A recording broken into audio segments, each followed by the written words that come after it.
What's up everyone, Thralls here once again. I'm the Croc Nick and I have an album review for you. This one is once again brought to us courtesy of our friends at Screaming Toilet. Again, if you are a giant pop culture junkie, much like myself, definitely check out the site. There are loads of reviews on tons of different stuff, TV shows, movies.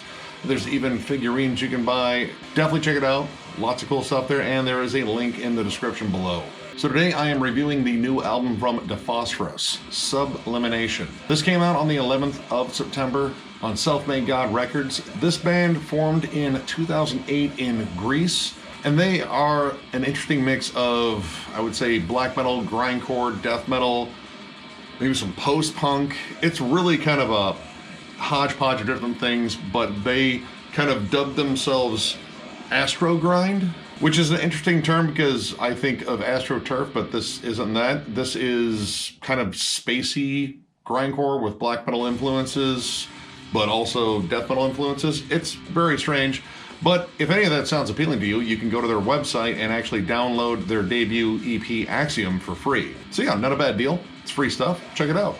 So with the opening track, Devoured by Eons, you can definitely tell what they mean by Astro Grind. This is very spacey. This whole album is sort of like permeated with samples, keys, just ambient noise in the background all throughout. Very spacey, I would say. Like, it feels like, you know, kind of sci-fi-ish, maybe bits of horror in there. But it is very strange, and it makes for an interesting listen in terms of how this is layered. When it comes down to production, it kind of favors maybe bands like Converge or Wolf King. They kind of have that hardcore sort of production with lots of, like, you know, that dissonant atmosphere that you hear in black metal.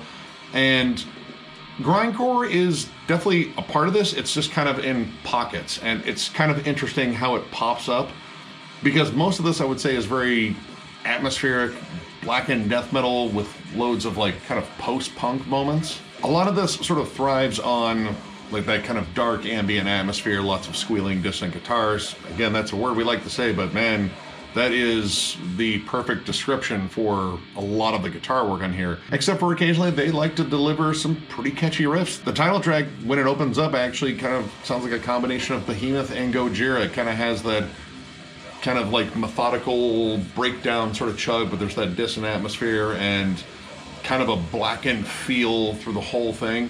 And this song delivers a lot of catchy riffs, and it kind of dials down the atmosphere a little bit. You hear it in the beginning and then the end, but towards the middle it's not as big of a thing. It's more riff driven, and I got into that a little bit more. And it's kind of the same thing with the next track, Towards the Unreal Light of the Core. This one kind of sticks to this really cool opening riff and groove, and instead of abandoning it, which there's definitely some stuff on here, since it has grindcore aspects, it kind of shifts around a lot, but it's kind of a spazzy kind of grind. It's really all over the place, and I'll get to that in a little bit, but I'm going to talk about the songs that I really thought stood out on here. This was definitely one of them. Opening part really labors this really cool riff. It actually builds on it, kind of has a nice mid-tempo, just kind of march to it. It just sounds like a good gallop. Now that breaks into one of these little pockets of grind or death grind, which again, those kind of show up sporadically. This album is kind of all over the place, but immediately after that, it breaks into, I think, one of the best riffs on the entire album. This thing has an immediate hook on it. And I like the fact that, again, this one doesn't labor too much at the samples. And when the samples come in, they come in at kind of an appropriate moment, and they kind of shift a little bit further away from sci-fi and more towards horror on this. And it kind of changes the feel of the song. There's a nice distant lead melody in there, and it goes back and brings back that ultra catchy riff to really close up the song. This was one of my favorite tracks on here, and I found myself liking the slower one, surprisingly. When I saw this was a grindcore, death metal, black metal album, I kind of figured it'd be more on the grind side. Generally, when you throw in grindcore, it kind of picks up the pace, it brings in more of the punk energy, so you naturally think it's going to be faster.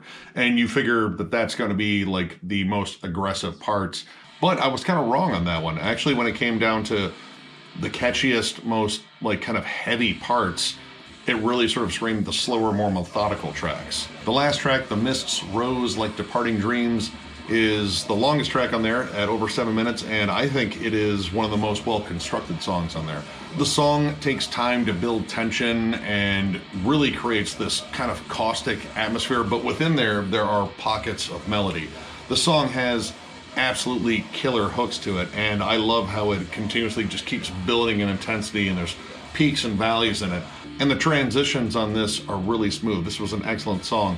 Now, all those things that I like on that song are kind of pockmarked on this album. Some of the transitions on here are really, really knee-jerk, like Absurd Aftermath and Nero Lace. Some of these songs just kind of shift into parts without really sort of building up into them or not really establishing the part before them.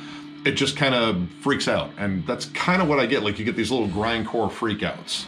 Absurd Aftermath is probably one of the weirdest songs on here in terms of all the elements they bring in, and it's kind of all over the place. It opens up and it sounds like a 90s alternative song. Like, literally the riff screams more Foo Fighters and Smashing Pumpkins than really anything grind or black metal or death metal.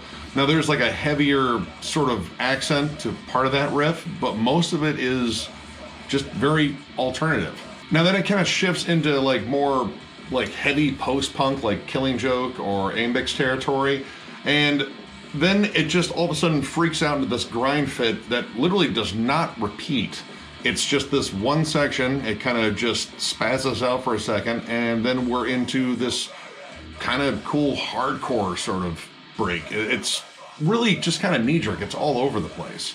But then after that, it kind of has this spacey, dissonant outro with clean chants underneath it. And those are the first cleans that actually popped up on here.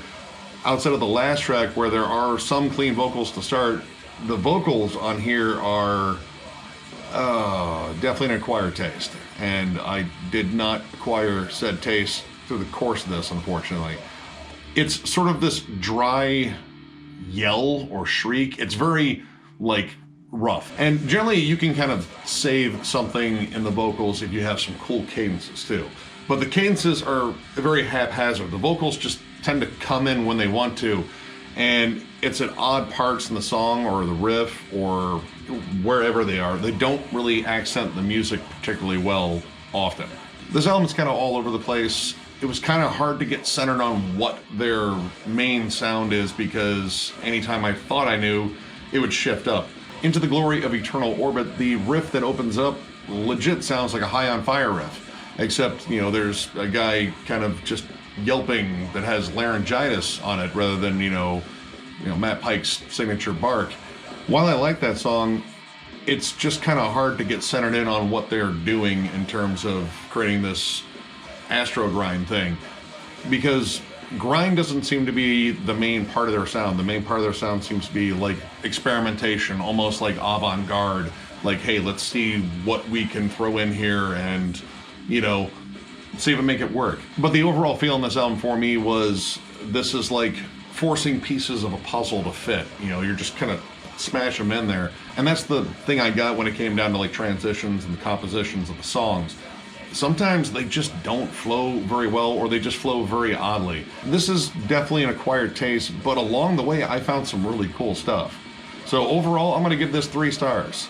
There are a lot of moments on here that I really liked. It's just these other moments on here that just kind of made me scratch my head a little bit. Like, I didn't necessarily hate them or dislike them necessarily, I just didn't like the way they were put together. I think it kind of comes down to the construction of the songs, like how they fit together, because some of these, again, they don't feel like they fit together, but other songs sound incredibly well written and very meticulous in terms of like, you know, this peak is here, this peak is here, and this transitions smoothly. So I don't know, like this band is kind of a mystery. This is my first exposure to this band too, so I haven't actually jammed into the earlier stuff. So yeah, this is kind of a trial by fire, but there's enough on here that I like that I would actually go back and jam. So if you're into just absolutely kind of off the wall grind-ish music, check it out. It's an interesting listen. So if you enjoyed this review, Give it a thumbs up, and if you are new to the channel, subscribe because we do stuff like this all the time. We will catch you later.